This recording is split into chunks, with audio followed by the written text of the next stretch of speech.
আমি স্ট্রংলি বলছি, এতে আমার কোনো ক্ষতি হলে হবে, আমি বললাম। আমি ঢুকে ভাইয়াকে ধরে দেখলাম ভাইয়া পুরো ঠান্ডা, কোনো পোস্টমর্টম হয়নি, কোনো টক্সিকোলজি রিপোর্ট হয়নি, কিচ্ছু হয়নি ভাইয়া। একটি হত্যাকাণ্ডের রহস্য উন্মোচন করতে হবে, যে হত্যাকাণ্ডকে এরই মধ্যে মীমাংসিত স্বাভাবিক মৃত্যু বলে প্রতিষ্ঠিত করা হয়েছে। ঘটনার পর এরই মধ্যে পেরিয়েছে 2 বছর, কবরে হয়তো পচন ধরতে বসেছে মরদেহের। করা হয়নি ময়নাতদন্ত, কোনো সাক্ষীও নেই। এরকম কুল কিনারাহীন ঘটনার রহস্য উন্মোচন করা শুধু কঠিন নয়, এক প্রকার অসম্ভব। সে অসম্ভবকে সম্ভব করতে 15 মিনিটস টিম প্রায় 3 মাস ধরে অনুসন্ধান করেছে বিষয়টি।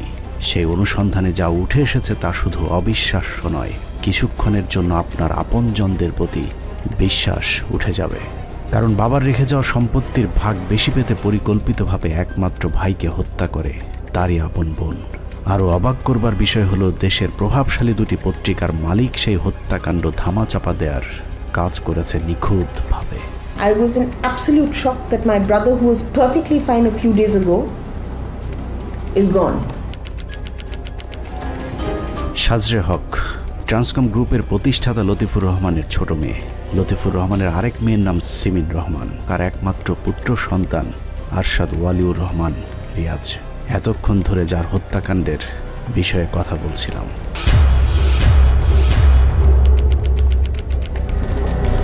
লতিফুর রহমানের ছোট মেয়ে সাজরে হকের দাবি, তার ভাই ওয়ালিউর রহমানকে হত্যা করেছে তার বড় বোন সিমিন রহমান। আর সেই হত্যাকাণ্ড ধামাচাপা দেওয়ার কাজে সহায়তা করেছে প্রথম আলোর মতিউর রহমান এবং ডেইলি স্টারের সম্পাদক মাহফুজ আনাম।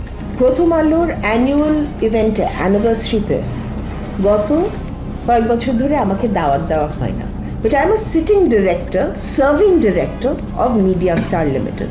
আমি যখন মতি আঙ্কেলকে জিজ্ঞেস করলাম, মতিউর রহমান সাহেবকে জিজ্ঞেস করলাম যে আমাকে কেন দাওয়াত দেওয়া হয়নি, ওনার পাশে কিন্তু তখন দাঁড়িয়ে আছে মাহফুজ আনাম।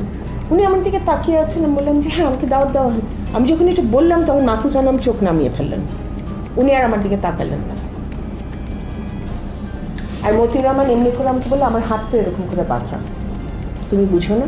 মানুষকে মানবতার শিক্ষা দেয়া মতি মাহফুজ কতটা ঠান্ডা মাথায় একজনকে হত্যা করে সেই ঘটনার সাবার করে ফেলেছেন, সেটাই দেখবেন 15 মিনিটসের আজকের অনুসন্ধানে।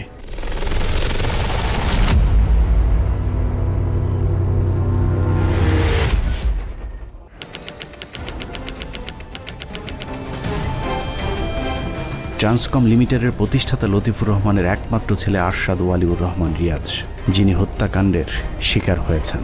রিয়াজকে কিভাবে হত্যা করা হয়েছে তার চেয়েও গুরুত্বপূর্ণ কেন হত্যা করা হয়েছে সেটা বের করা। তাহলেই পরিষ্কার হয়ে যাবে লতিফুর রহমানের ছেলে আরশাদ ওয়ালিউর রহমান রিয়াজকে কারা হত্যা করেছে। 2020 সালের 1 জুলাই ট্রান্সকম গ্রুপের প্রতিষ্ঠাতা লতিফুর রহমান কোভিড-19 আক্রান্ত হয়ে মারা যান।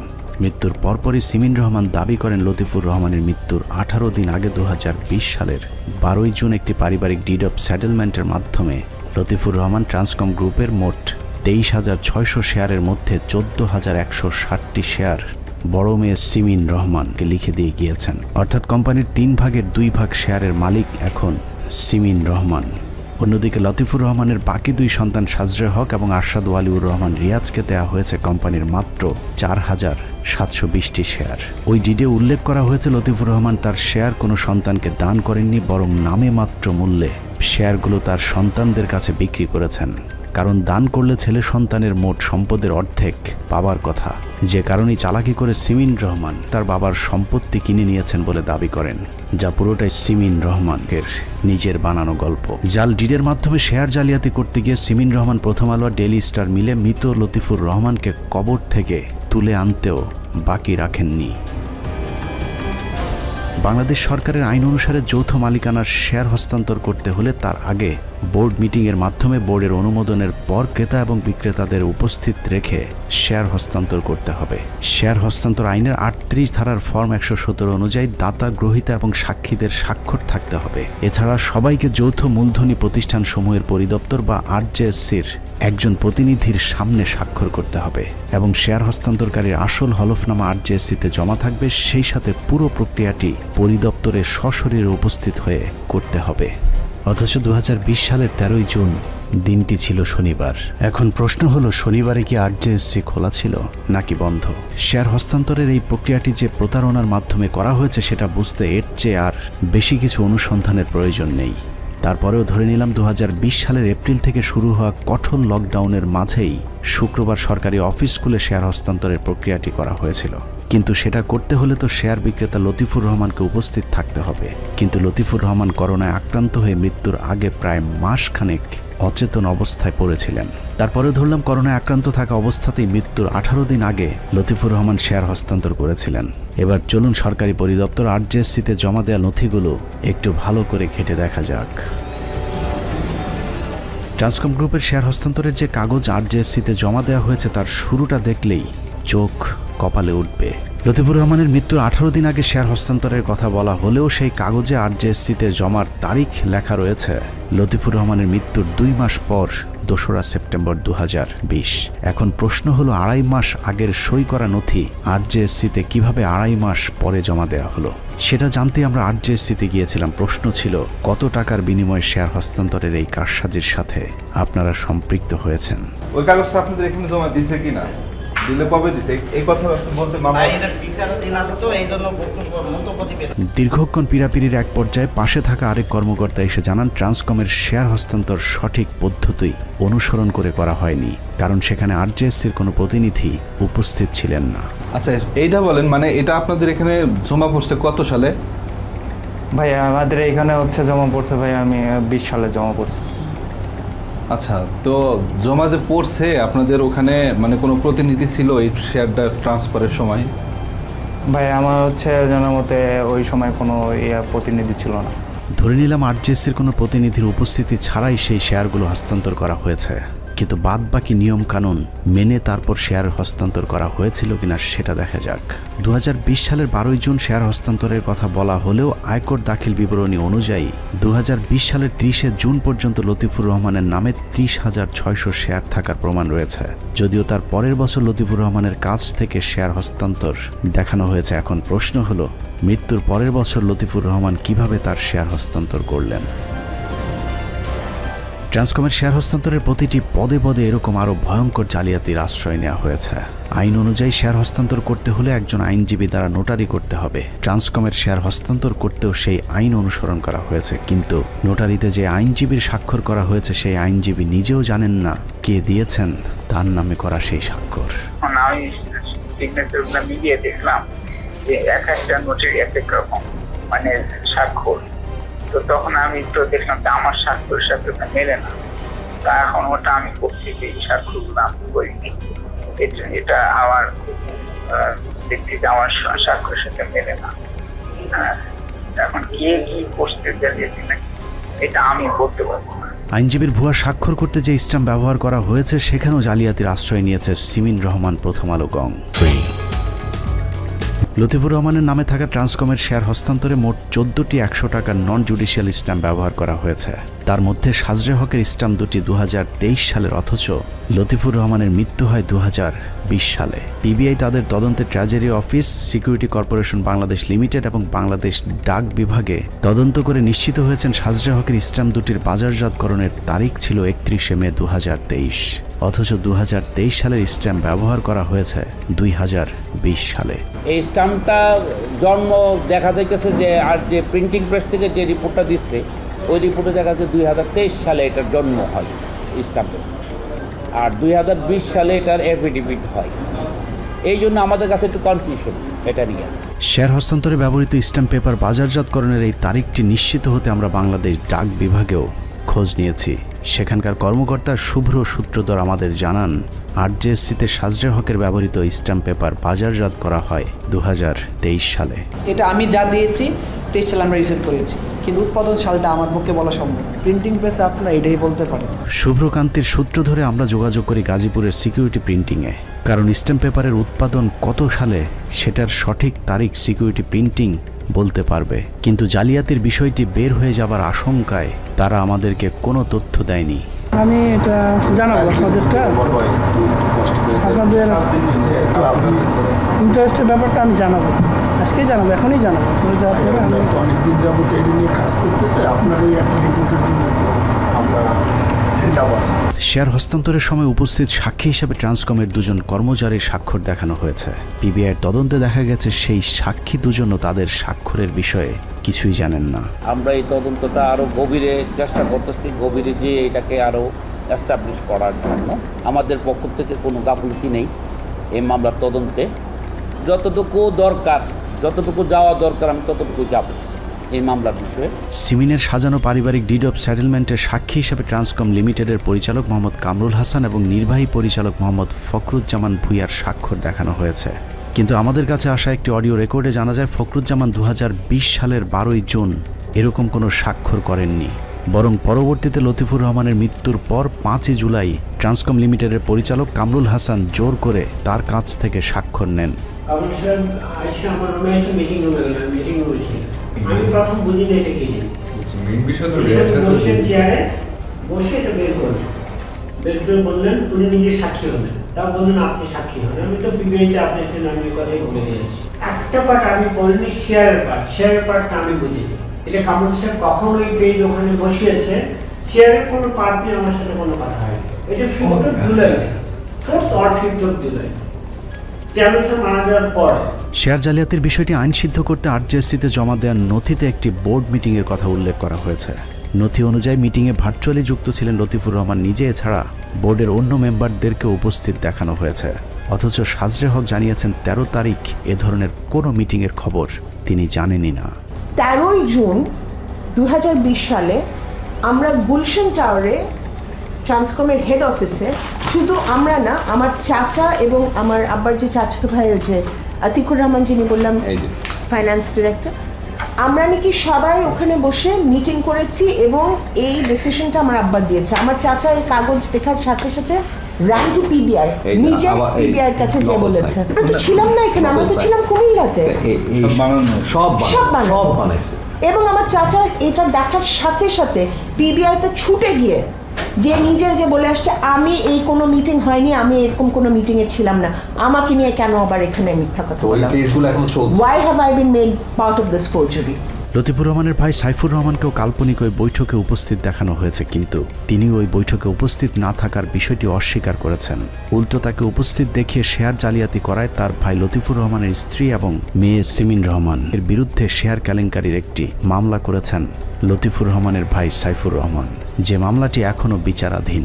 মিটিংয়ে তো হয় না রে ভাই, আপনারা নতুন করে বলতেছেন। আমার মিটিংয়ে থাকার প্রশ্ন উঠে না, মিটিংয়ে হয় না। তো ওই জায়গায় আমি এস্টাবলিশ করবো কেন মিটিং হচ্ছে? আমার সিগনেচার জালিয়াতি করছে, আমি জানি মিটিং হয়। 13 তারিখে জুনে তারাও কেউ ছিল না ঢাকায়। মিটিং যে করছে বলতেছে, যারা মিটিং করছে তাদের প্রুফ দিতে বললে তারা কোথায় ছিল? তো ওই কোভিডের ওই সময় মিটিং হয়নি, প্রশ্ন। এভাবেই মহা জালিয়াতির মাধ্যমে 2/3 শেয়ারের মালিকানা হাতিয়ে নিয়ে ট্রান্সকম গ্রুপের একক কর্তৃত্ব নিয়েছেন সিমিন রহমান। অনুসন্ধানে ট্রান্সকমের প্রতিষ্ঠাতা লতিফুর রহমানের 100 কোটি টাকার এফডিআর ভেঙে পুরো টাকা তুলে নেওয়ার প্রমাণও মিলেছে। ন্যাশনাল হাউজিং ও ফাইন্যান্সের কর্মকর্তা জানান লতিফুরের স্ত্রী নিজেকে নমিনি দাবি করে পুরো টাকাটা তাদের কাছ থেকে তুলে নিয়েছেন। আপনাদের ব্যাংকে লতিফুর রহমানের কিছু টাকা ছিল, 48 কোটি টাকা, টোটাল হয়তো 60 কোটি টাকার মতো ছিল।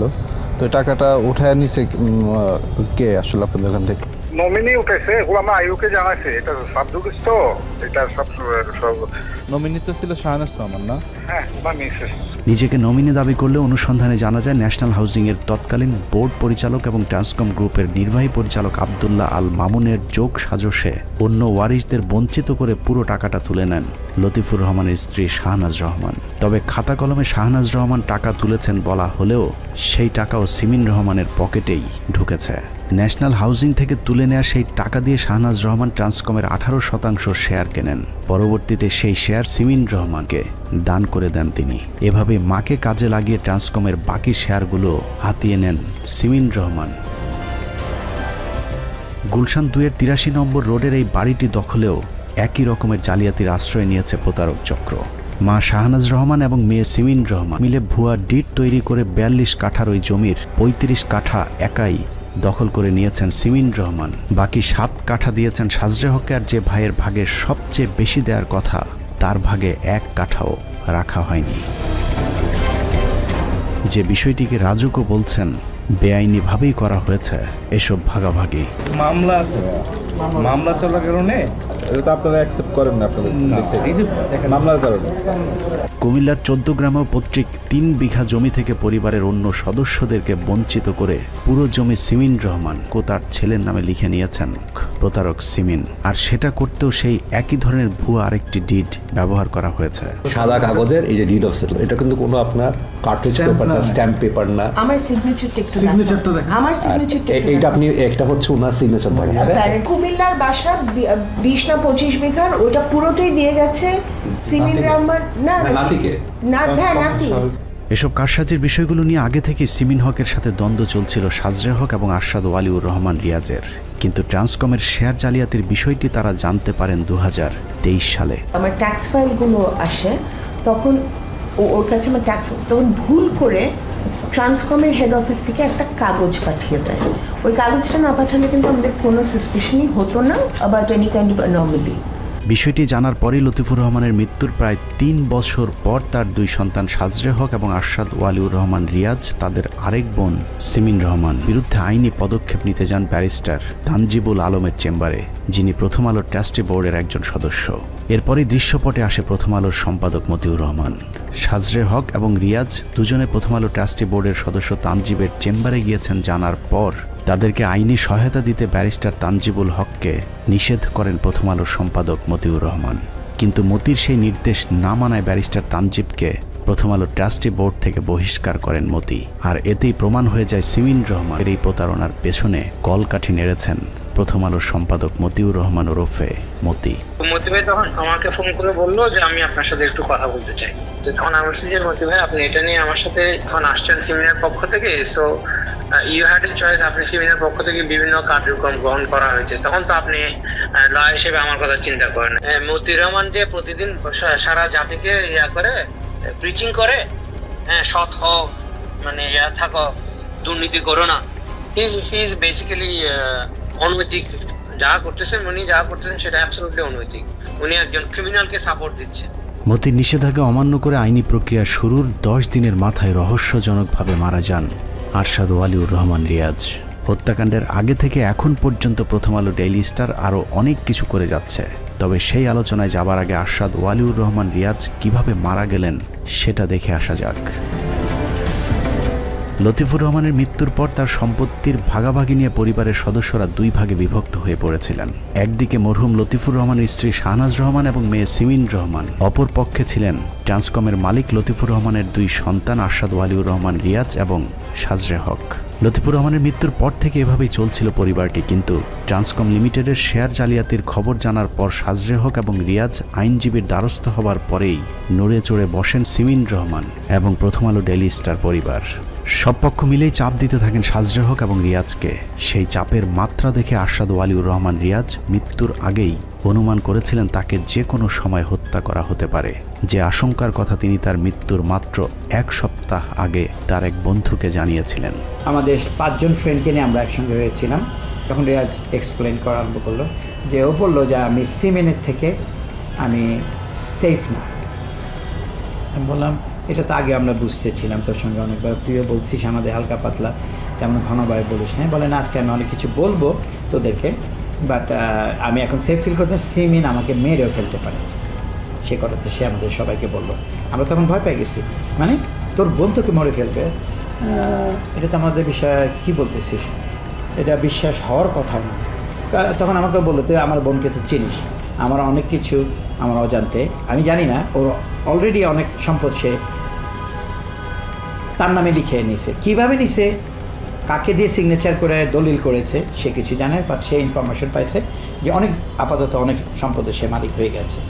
মৃত্যুর আশঙ্কা নিয়ে এক প্রকার ঘরবন্দি হয়ে নিজেকে বাঁচানোর চেষ্টা করেছিলেন আরশাদ ওয়ালিউর রহমান রিয়াজ, কিন্তু শেষ রক্ষা হয়নি, কারণ শত্রুপক্ষের নিশানা ছিল অসম্ভব নিখুঁত। রিয়াজকে ঠিক কিভাবে হত্যা করা হয়েছে তার সঠিক তথ্য আমাদের জানা নেই, কিন্তু আমাদের অনুসন্ধানে বেশ কিছু অসঙ্গতি উঠে এসেছে যা প্রমাণ করে আরশাদ ওয়ালিউর রহমান রিয়াজের মৃত্যুটি স্বাভাবিকভাবে হয়নি। রিয়াজ মৃত্যুর আগের কয়েকদিন এতটাই সতর্কতা অবলম্বন করেছিলেন যে তার গৃহকর্মীদেরকে বলেছিলেন তার কাছের কোনো আত্মীয়দেরকেও যেন তার বাসায় ঢুকতে দেয়া না হয়। এমনকি তার মায়ের ক্ষেত্রেও একই ধরনের নিষেধাজ্ঞা দিয়ে রেখেছিলেন তিনি। ওনাকে কেউ খবর দিতে যায়, বললো যে আমার কোনো ফ্যামিলি যেন না আসে। কে বলছে এটা? সাহেব নিজে বলছে যে কেউ যদি আসে তো বলে তুমি যাবে না, আমাদের না করতে আসে। তাদেরও বলে দিতে, ড্রাইভারেরও বলে দিতে, আমারও বলছে, বেটিরও বলছে, সেই জন্যই আমার বাসা থেকে আমাকে না করতে আসে। তার এই বক্তব্যের সূত্র ধরে যদি আমরা অনুসন্ধান শুরু করি, তাহলে আমাদেরকে এমন কিছু মানুষের দিকে সন্দেহের দৃষ্টি রাখতে হবে যারা রিয়াজের বাসার ভেতরেই থাকতেন। সে সন্দেহ থেকে রিয়াজের বাবুর্চি রফিক, বহিরাগত খণ্ডকালীন গৃহকর্মী বেনুকা সাংমা এবং গাড়ি চালক মিরাজুলের সাথে আমাদেরকে কথা বলতে হবে। কারণ বহিরাগত কেউ এই হত্যার পরিকল্পনা করে থাকলেও সেই হত্যাকাণ্ডের সাথে রিয়াজের বাসায় থাকে এমন কেউ অবশ্যই সম্পৃক্ত ছিল।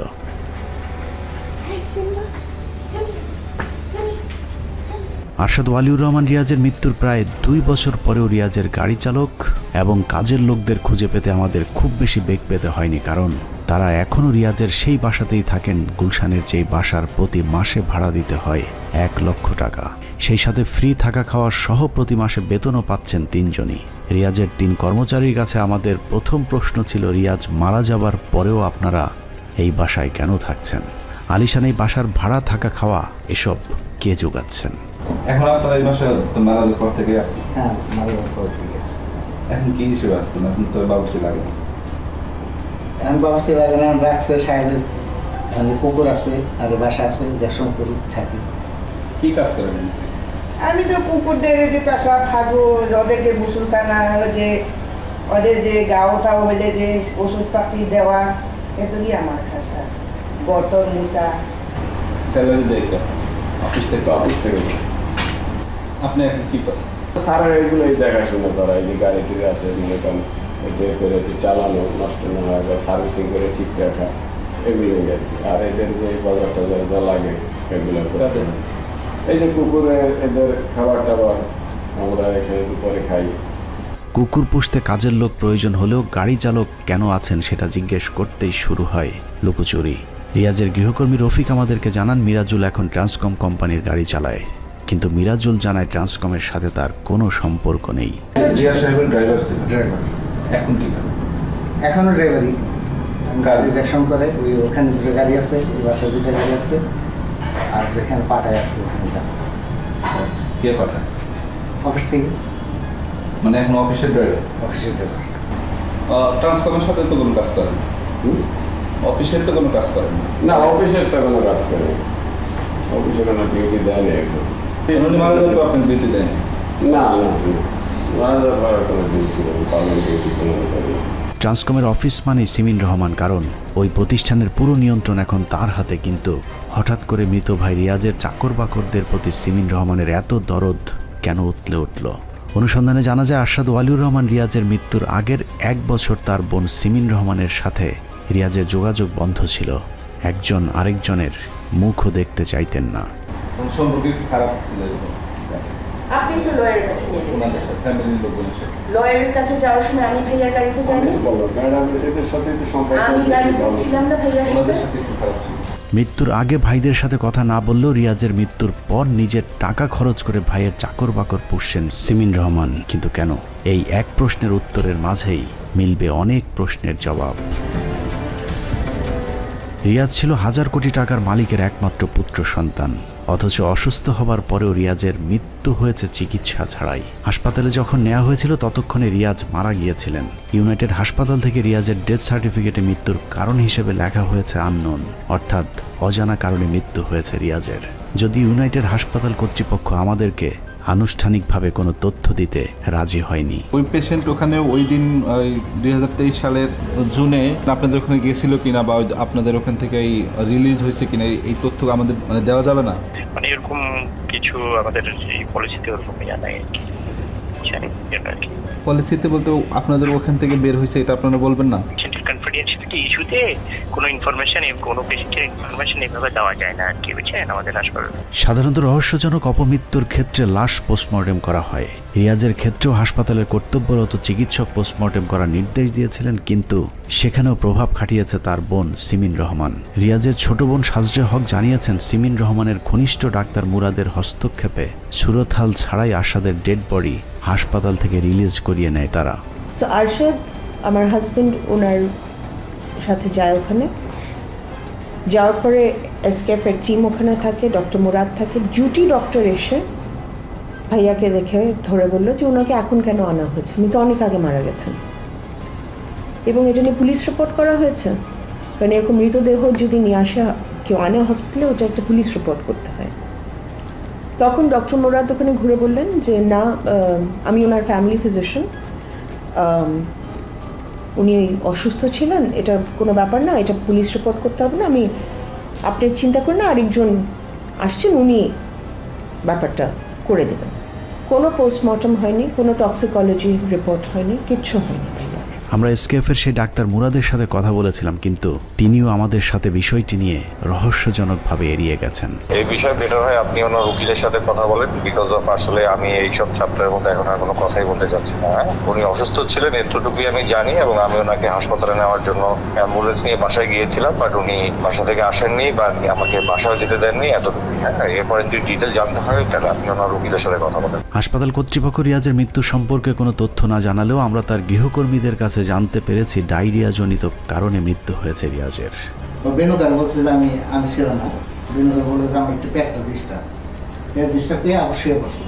কি হয়েছিল না জানেন? মারা গেছে স্যারের ওষুধ ছিল, ওদের ডায়রিয়া ছিল, ওই ডায়রিয়া থেকেই তো ডায়রিয়া করে মারা গেছে। ডায়রিয়াতে মানুষ মরতেই পারে, কিন্তু রিয়াজের গৃহকর্মীদের এক একজনের এক এক রকম বক্তব্য রহস্যের জন্ম দেয়। আসলে কি ডায়রিয়ায় মৃত্যু হয়েছিল রিয়াজের, নাকি অন্য কিছু, যে কারণে গৃহকর্মীদের প্রতিটি বক্তব্য আমরা অত্যন্ত সতর্কতার সাথে প্রত্যক্ষ করেছে। এখানে রাখছে, রাখার পরে সাহেব নিজে প্যাকেটের ডিউটির দিকে নিজে ছেড়ে এখানে নিজেই করে, কারণ স্যার মিলে দিই বা না মিলাম। পরে এখানে রেখে সাহেব নিজে মিলাইছে, মিলে ওই কাপের মধ্যে বাটির মধ্যে খেতে পারে, সামনে খেতে পারে না। পরে আবার ওই কাপে নিয়ে দিচ্ছি, কাপের মধ্যে ঢেলে দিচ্ছি, পরে 2 গ্লাস খাইছে, আর বাকিটা এখানে নিয়ে দিচ্ছে। তারপর আবার দুপুরবেলা বলছে, ডাকছে আমাদের, সেগুলো ওই ডাকছে, ডাকার পর আমি এসেছি, পরে বিকালে আর গ্লাস স্যুপ বানিয়ে দিই। রফিকের বক্তব্য অনুযায়ী ডায়রিয়া হবার পর ঢক ঢক করে 2 গ্লাস স্যালাইন খেয়ে নেয় রিয়াজ, কিন্তু তারপরেও পরিস্থিতির উন্নতি হয়নি। স্বাভাবিকভাবেই প্রশ্ন ছিল, কি স্যালাইন খেয়েছিল রিয়াজ, কোথায় থেকে কে এনে দিয়েছিলেন রিয়াজের খেতে দেয়া সেই স্যালাইন। মিরাজুলের বলছে, ও সাহেব অফিসে মিরাজুলের নাকি সাহেবদের বলছে যে একটা স্যালাইন, ওই স্যালাইন আনছে, ওই স্যালাইন, রাইস স্যালাইন। অনুসন্ধানের এই অংশেই উঠে আসে বহিরাগত সেই পক্ষের পরিচয়, যাদের ভয়ে আরশাদ ওয়ালিউর রহমান রিয়াজ ঘরবন্দি হয়ে বসেছিলেন। রিয়াজ নিজেকে গৃহবন্দী করে রেখেছিলেন, কিন্তু আগেই বলেছি শত্রুপক্ষের নিশানা ছিল আরও নিখুঁত। ট্রান্সকমের কর্মচারী সাব্বিরের দেয়া সেই স্যালাইন খাবার পরেই ধীরে ধীরে মৃত্যুর দিকে এগিয়ে যায় রিয়াজ। আমাদের ধারণা ওই স্যালাইনে এমন কিছু মেশানো হয়েছিল যা খেয়ে রিয়াজের মৃত্যু হয়েছে, এবং তার সাথে জড়িত রিয়াজের গৃহকর্মী রফিক এবং গাড়ি চালক মিরাজুল, যে কারণে ট্রান্সকমের কর্মচারী সাব্বিরের দেয়া সেই স্যালাইন রিয়াজের বাসায় কে গ্রহণ করেছিল সেই প্রশ্ন করতে গৃহকর্মীদের সকলেই একদম নীরব। আপনি স্যালাইনটা কার থেকে পাইছেন? আপনি স্যালাইনটা কার থেকে পাইছেন? আমি স্যারের হাতে দেখছি। স্যারের হাতে গেল কি আপনি দিয়েছেন? ভাই দিয়েছেন?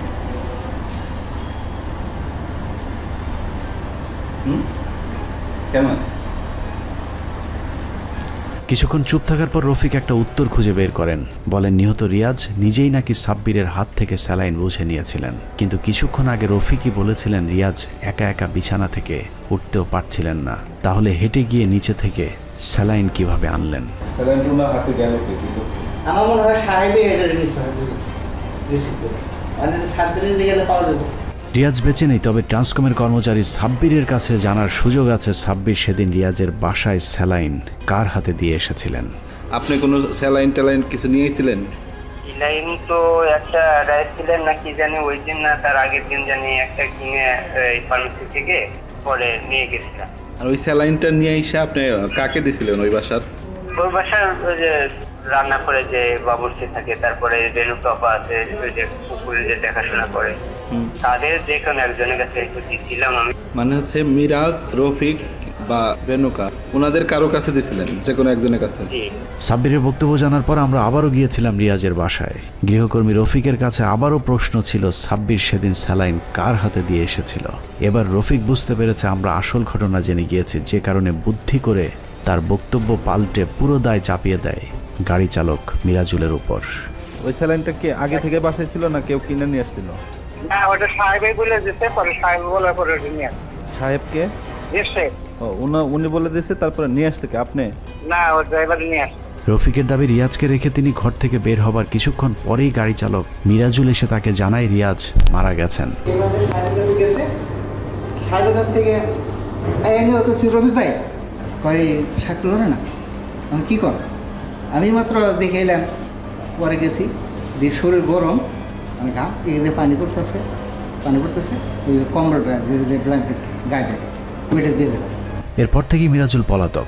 আমরা অনেক চেষ্টা করেও তার সাথে যোগাযোগ করতে পারিনি, যে কারণে নানা রহস্যের ডালপালা গজিয়েছে রিয়াজকে খাওয়ানো সেই স্যালাইন নিয়ে। স্যালাইন খাইয়ে রিয়াজের অবস্থার আরও অবনতি হলে তাকে ইঞ্জেকশনের মাধ্যমে আরেকটি স্যালাইন পুশ করবার তথ্য বেরিয়ে এসেছে কাজের মেয়ে বেনুকার বক্তব্য থেকে।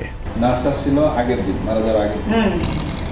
পরে এখানে এসে পরে এতে স্যারকে করছিল, পরে স্যারকে বলছিল হাসপাতালে তুমি যাও, এটা বলছিল। স্যার বললেন না, আমি যাবো না, আপনাকে যদি করলে আমাকে এখানে চিকিৎসা করো।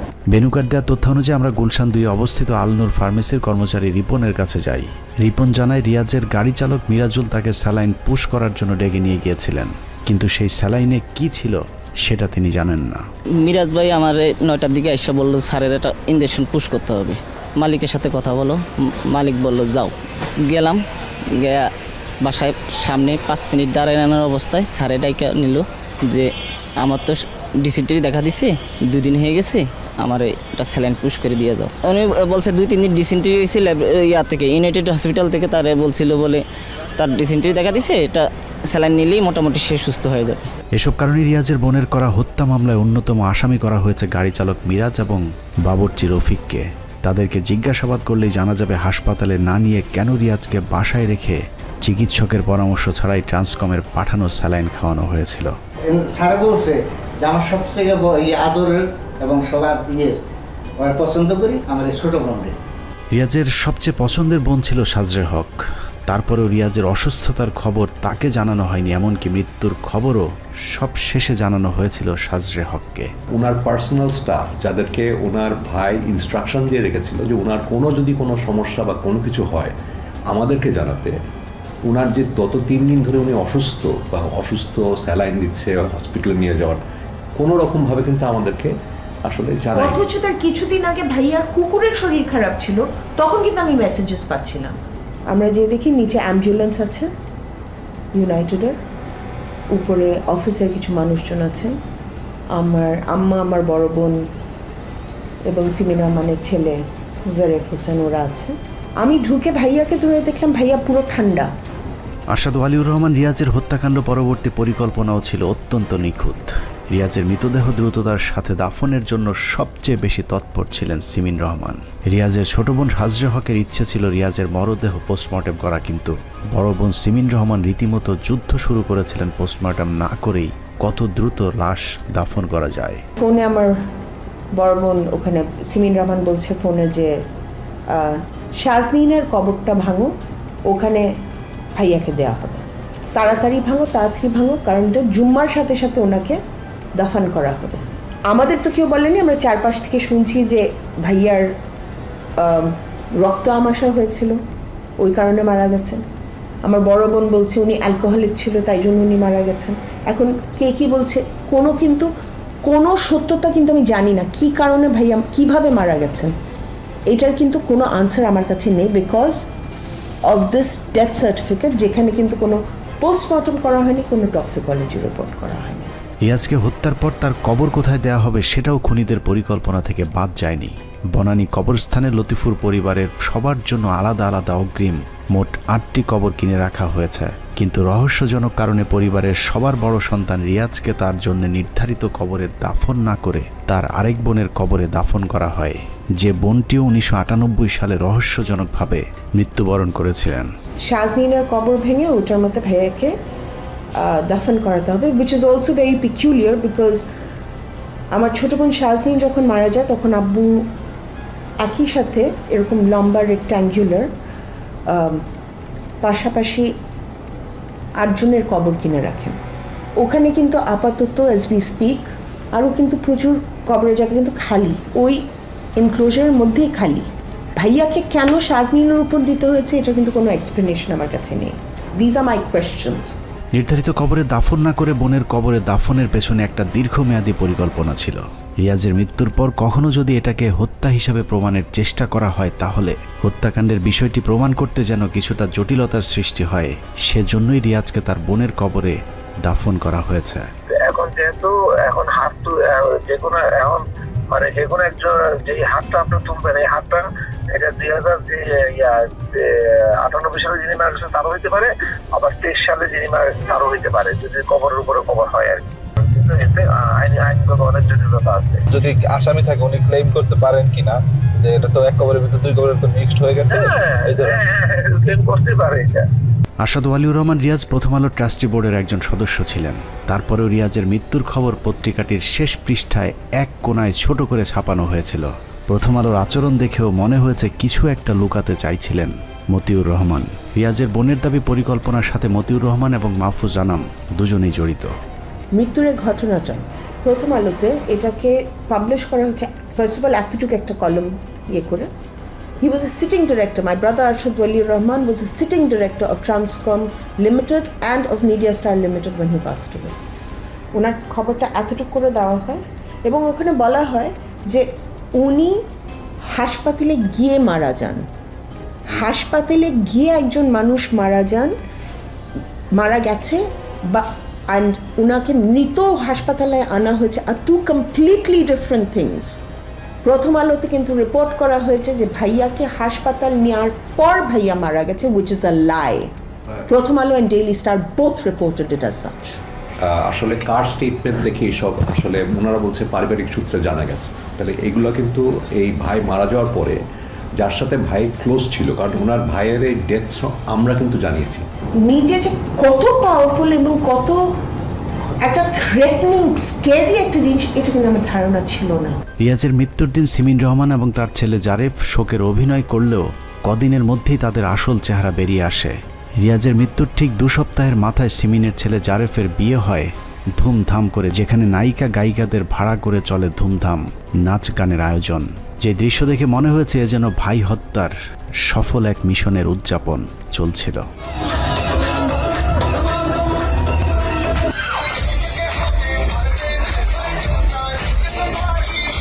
রিয়াজ হত্যার আগে পরের পুরো ঘটনা মিলিয়ে দেখলে এটা পরিষ্কার যে সিমিন রহমান এবং তার ছেলের যোগ সাজসে এই হত্যাকাণ্ড ঘটানো হয়েছে, এবং তাদের হত্যাকাণ্ডে মূল সহায়তাকারী ছিল রিয়াজের গাড়ি চালক মিরাজুল এবং গৃহকর্মী রফিক। যে কারণে রিয়াজের ছোট বোন সাজরে হক বাদী হয়ে গুলশান থানায় একটি হত্যা মামলা দায়ের করেছিলেন। যে মামলায় সিমিন রহমান, তার ছেলে জারিফ, গাড়ি চালক মিরাজুল এবং গৃহকর্মী রফিক সহ মোট 11 জনকে আসামি করা হয়েছে। সেই মামলা দায়েরের পর থেকে পুরো ঘটনাটি নিয়ন্ত্রণ করেছে প্রথম আলো daily star. 7th of June, Mr.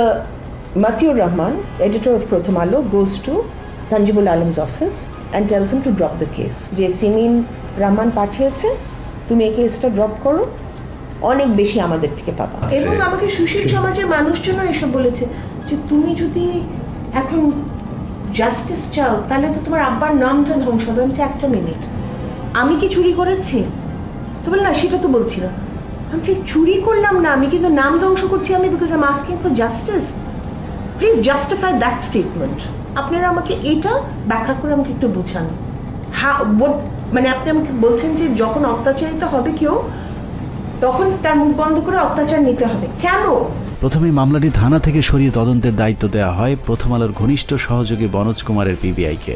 সাধারণত পুলিশের বিশেষ এই শাখা পিবিআই চাঞ্চল্যকর সব মামলার তদন্ত করে থাকে, সেই হিসেবে ধরা যায় রিয়াজ হত্যা মামলাটিও চাঞ্চল্যকর হিসেবেই পিবিআইকে দেওয়া হয়েছিল।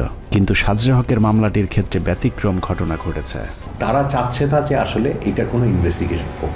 রাস্কিন ভাই ওখানে নাম লেখা আছে, উনি উইটনেস হিসাবে ছিলেন, ওনাকেও কিন্তু কেউ প্রশ্ন করেনি।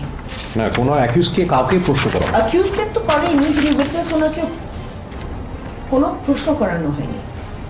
তো মানে তদন্তকারী কর্মকর্তারা করলেনটা কি? এই যে গত সরকারের সময় যারা হ্যান্ডেল করেছে সিরাজুল হক সাহেবের চেম্বার, কি ক্ষমতা তারা ব্যবহার করেছে, যে ক্ষমতা বলে কাউকে ইন্টারভিউ পর্যন্ত করা হয়নি, রিমান্ড তো দূরের কথা।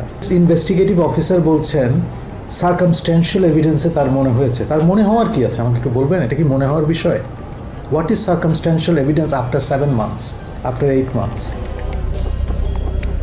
পিবিআই চাইলেও সিমিন রহমান সহ পরিবারের অনাগ্রহের কারণেই রিয়াজের মরদেহ কবর থেকে উত্তোলন করা সম্ভব হয়নি, যে কারণে বাধ্য হয়ে চূড়ান্ত প্রতিবেদন জমা দেয় পিবিআই। উনিও কিন্তু বারংবার সময় নিচ্ছিল, হ্যাঁ, যে আমি পরে জানাবো, হ্যাঁ, আমরা উত্তোলন করতে চাই না শাশুড়ির সাথে, মানে এইরকমই বারংবার যতবার বলছি একই কথা, ওনারা চাইনি। আপনাদের পিবিআইয়ের পক্ষ থেকে আপনারা কি চেয়েছিলেন কিনা যে লাশ উত্তোলনের এই বিষয়টা যে? হ্যাঁ, আমরা চেয়েছিলাম। পিবিআই চূড়ান্ত প্রতিবেদন জমা দেওয়ার পর আসিফ নজরুল ম্যাজিকে বাংলাদেশের বিচার বিভাগ নতুন এক নজির সৃষ্টি করেছে। পিবিআইয়ের চূড়ান্ত প্রতিবেদন জমার পর আদালতের নোটিশ বাদীর কাছে না দিয়ে আব্দুল্লাহ আল মামুন নামে একজনের হাতে দেওয়া হয়েছিল, যিনি সিমিন রহমানের গৃহকর্মী। আসামি পক্ষের কাছে বাদীর নোটিশ দিয়ে আসিফ নজরুলের ম্যাজিক শেষ হয়নি। বাদী পক্ষের অনুপস্থিতিতে 10 কার্যদিবসের মাথায় হত্যা মামলাটি খারিজ করে দেয় আদালত। এজন্য প্রথম আলো ডেইলি স্টারকে আসিফ নজরুলের পক্ষ থেকে বিশেষ উপহার।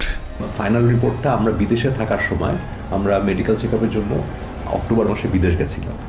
আমরা এসে শুনি যে বেসিক্যালি ওই সময় আমরা যখন বিদেশে ছিলাম 2 সপ্তাহের জন্য, অক্টোবরের 3 তারিখে আপনার পিবিআই একটা final report investigating officer Jewel investigation officer Jewel আসলে সে একটা ফাইনাল রিপোর্ট সাবমিট করে কোর্ট থেকে তাড়াহুড়ো করে অর্ডার বের করে ফাইনাল হিয়ারিং করে মামলাটাকে খারিজ করে দেওয়ার চেষ্টা করেছে। আসিফ নজরুল প্রথম আলো ডেইলি স্টারের ইশারায় আদালত মামলাটি খারিজ করে দিলেও বাদীপক্ষ নারাজি দেয় এখনও সুযোগ রয়েছে রিয়াজের লাশ উত্তোলন করে ময়না তদন্ত করবার।